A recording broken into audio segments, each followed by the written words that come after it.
Elevo o cálice da minha salvação, invocando o nome santo do Senhor. Salmo 115. Um bom dia.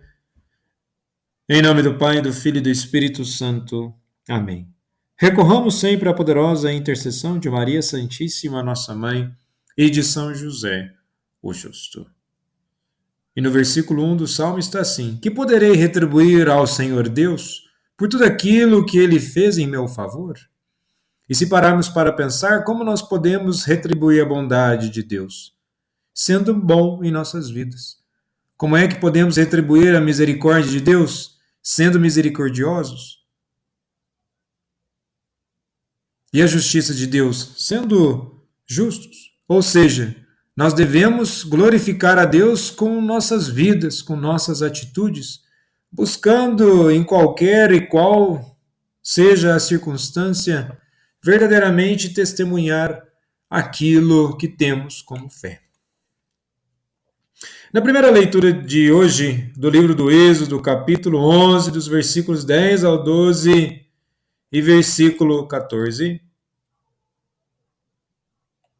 onde no versículo 10 conclui a sessão das primeiras 9 pragas do Egito.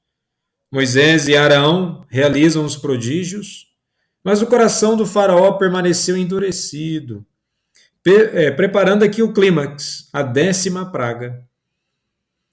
Em Êxodo 12, dos versículos 1 ao 14, antes mesmo da execução da praga do primogênito, o Senhor instruiu Israel sobre a Páscoa, como marcar suas casas com sangue de cordeiro, comer em prontidão e transformar o evento em memória litúrgica perpétua. E nesse sentido, a história da salvação é um divisor de águas, e estamos diante do momento sombrio da perseguição, da opressão, mas ao mesmo tempo luminoso, pois somente pela opressão que surge a possibilidade de uma libertação. E nesse sentido, temos desse momento sombrio, por assim dizer, a noite da 10ª praga e o nascimento da Páscoa. O sangue do Cordeiro marca e salva. E nós hoje somos marcados pelo sangue do Cordeiro, nosso Senhor Jesus Cristo. Sendo batizado, estamos em Cristo. E na dimensão do sacrifício, a salvação estendida a nós. É interessante pegar o texto do Êxodo e, nesse sentido, até relacionar com o próprio aspecto do mistério da salvação em Cristo. E se na primeira leitura a Páscoa não é uma reação à praga, a Páscoa em Jesus não é necessariamente uma reação a questões materiais. A Páscoa, o mistério da salvação, a paixão, a salvação de nosso Senhor Jesus Cristo é uma reação ao pecado. Mas não só o pecado de forma isolada, a tudo aquilo que o pecado provocou. Toda a desordem, o desequilíbrio estrutural existente na vida do ser humano é então aqui reagido na salvação de Cristo para que possamos ser salvos. E devemos sempre lembrar que a salvação deve nos trazer um sentido, uma caminhada de liberdade.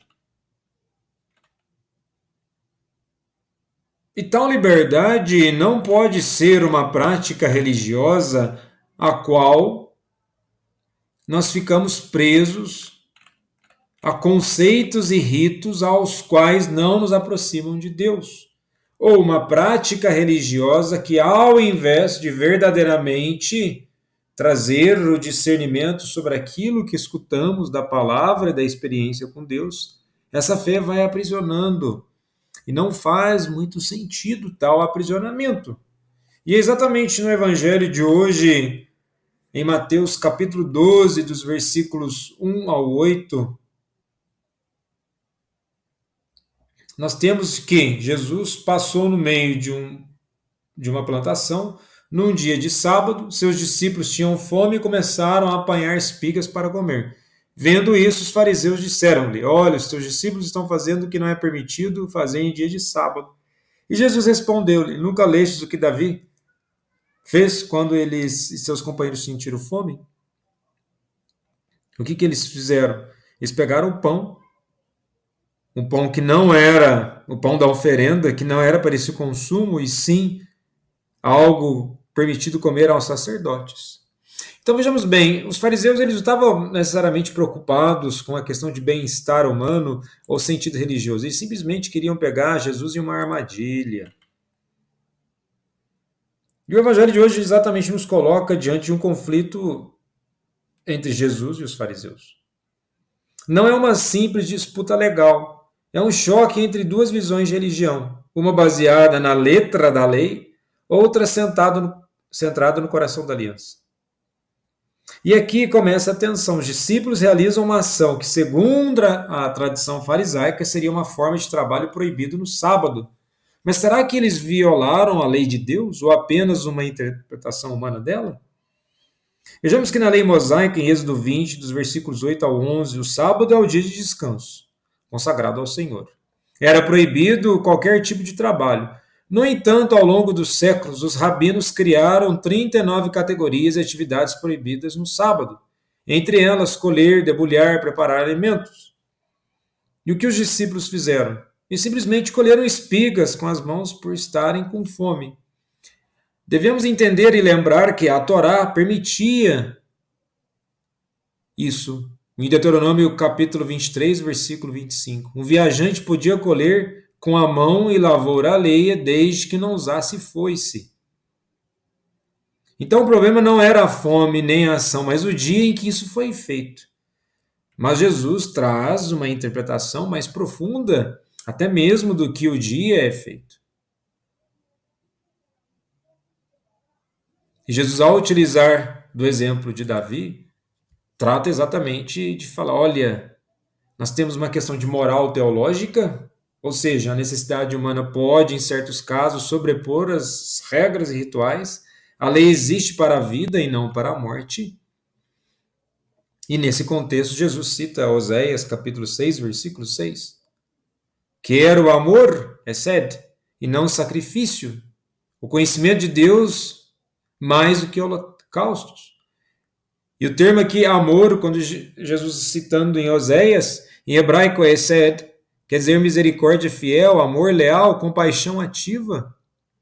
E Jesus denuncia os fariseus. Observavam os rituais com zelo, mas eram insensíveis à dor, à fome, à vida real. E quem não entende o amor de Deus, não entende a lei de Deus. Então vejamos bem, se não consegue entender o amor de Deus, muito menos vai entender a sua própria lei. E quando Jesus menciona que o Filho do Homem é Senhor do sábado, essa frase é um clamor de autoridade messiânica. Ele dá todos esses exemplos, mas no final ele vai então rematar, por assim dizer, a ideia onde Jesus não apenas interpreta a lei, ele a cumpre e a transcende. E ao dizer que o Senhor do sábado, Jesus está afirmando que ele é o Senhor do templo sagrado, ele é o novo critério do culto, nele a verdadeira adoração se realiza. E nesse sentido, aponta para a dinâmica de que o sábado não é peso, é liberdade, jejum não é vaidade, é amor que se oferece, missas, devoções e orações, se não nos tornam mais misericordiosos, viram ruído, viram um ato isolado. Então, nesse sentido, toda a dimensão de glorificar a Deus com nossas vidas é que a lei é o referencial, o amor a Deus é a essência daquilo que fazemos enquanto religião, e assim que possamos nos converter cada dia mais. Jesus, manso e humilde de coração, fazei nosso coração semelhante ao vosso.